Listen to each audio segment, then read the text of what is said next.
There is some massive breaking news that involves Donald Trump, Jeffrey Epstein, Ghislaine Maxwell, and the top reporter covering this pedophile ring. Julie K. Brown is the Miami Herald reporter whose investigation led to the arrests of Epstein and Maxwell. She just posted, quote, "Does somebody at the DOJ want to tell me why my American Airlines booking information and flights in July 2019 are part of the Epstein files, attached to a grand jury subpoena? As the flight itinerary includes my maiden name, and I did book this flight, why was the DOJ monitoring me?" And she included a document from the files that outlines her travel from July 2019. Now, a few things to point out here about that particular moment in time. The president in July 2019 was Donald Trump, meaning Trump's DOJ was tracking this reporter who was investigating Jeffrey Epstein. Also at that time, Trump's labor secretary was a guy named Alexander Acosta, the former U.S. attorney who gave Epstein a sweetheart non-prosecution deal, who was in his position until the same month, July 2019, at which point he resigned. Just weeks later, on August 10th, 2019, Epstein was found dead in his prison cell. Now, that might all be a coincidence, and it might not. The news raises a lot of questions, chief among them, why was the Trump administration, Trump's own DOJ, tracking and investigating the reporter who was investigating Jeffrey Epstein and Ghislaine Maxwell? Why were they tracking her travel? Were they following Julie Brown before Epstein's arrest on July 8th or after Epstein's arrest? And finally, what did Trump's DOJ know that it felt the need to launch this investigation? I want to be clear, it is not normal for the DOJ to start tracking reporters, and certainly not their personal air travel. So ask yourself why the DOJ might have been especially interested in this particular reporter. Remember, as I mentioned before, Trump appointed the U.S. attorney who gave Epstein his sweetheart deal as a cabinet member, which frankly wouldn't be the first time that Trump has done a favor for someone in Epstein's orbit. This is how he's spoken about Ghislaine Maxwell, for example, who's Epstein's accomplice and a fellow rapist, when asked about her publicly. Ghislaine Maxwell is in prison, and so a lot of people want to know if she's going to turn in powerful people. And I know you've talked in the past about Prince Andrew, and you've criticized Bill Clinton's behavior. I'm wondering, do you feel that she's going to turn in powerful men? How do you see that working out? I don't know. I haven't really been following it too much. I just wish her well, frankly. I've met her numerous times over the years, especially since I lived in Palm Beach, and I guess they lived in Palm Beach. But I wish her well.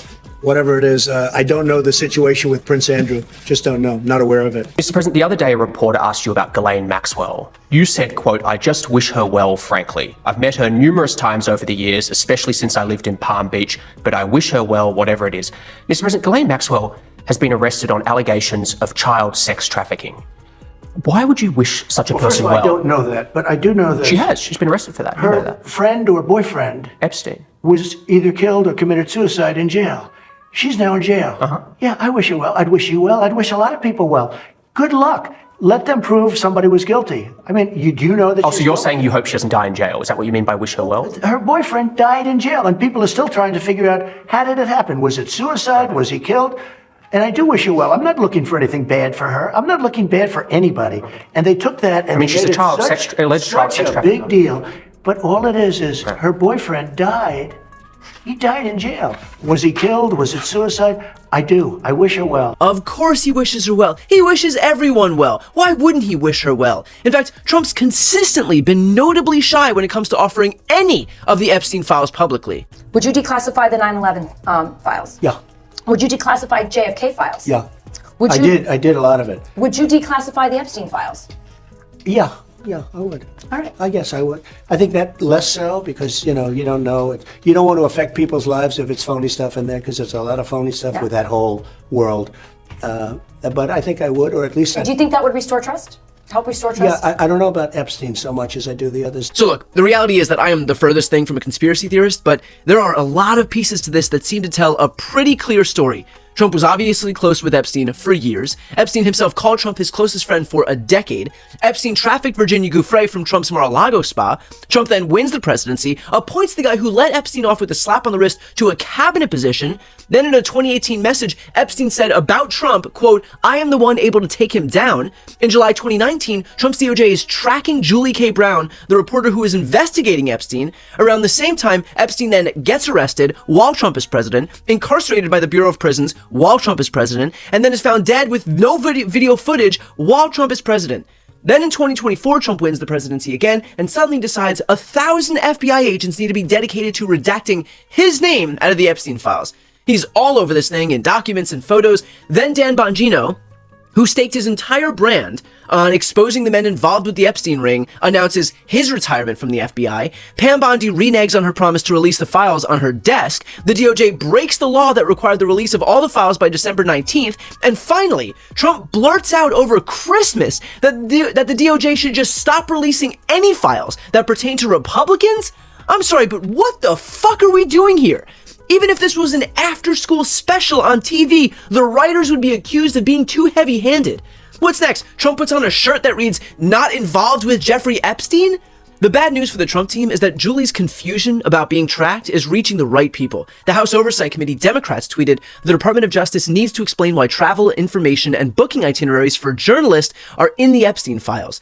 In fact, here's Robert Garcia, the ranking member of that committee, explaining what it would mean if Democrats retake the majority after midterms as it relates to actually getting some answers from the people at Trump's DOJ. We don't have the majority, right? So we don't have the power of subpoena unless we somehow force the Republicans to join us. And we've done that a few times.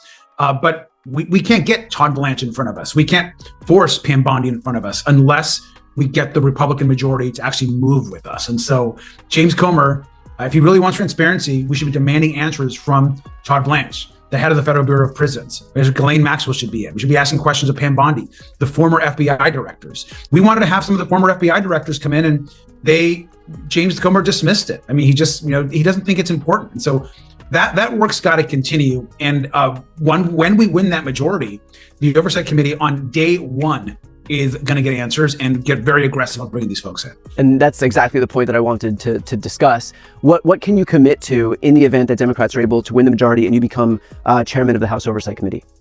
Well, I can tell you on the Epstein investigation, what all of the folks that we need to talk to, former members at the FBI, rank and file folks that are critical, certainly, most importantly, Pam Bondi, Kash Patel, folks have been involved in putting the files together, the banks, all of the folks involved. On day one, we'll put out a substantial list and subpoena the appropriate people and institutions so that we get all the answers and that we can bring justice for the survivors. And that'll happen day one. Ro Khanna, the co-sponsor of the Epstein Transparency Act, also tweeted, "Julie K. Brown has been tirelessly seeking the truth to expose the Epstein class. DOJ must answer for this."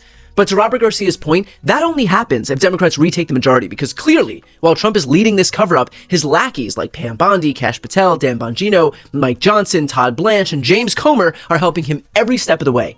Forget that these people quite literally ran on exposing the deep state elites who could commit heinous crimes with impunity. These people are literally entrenching that very system. They are exactly the ones they warned you about.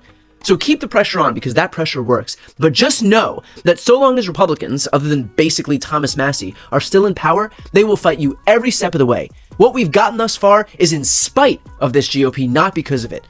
Something to think about as we head into 2026 with midterms on the horizon, and the American people get to make a choice. Give more power to the people who are protecting the pedophiles, or give power to the people who are exposing them. Take all the time you need with that one.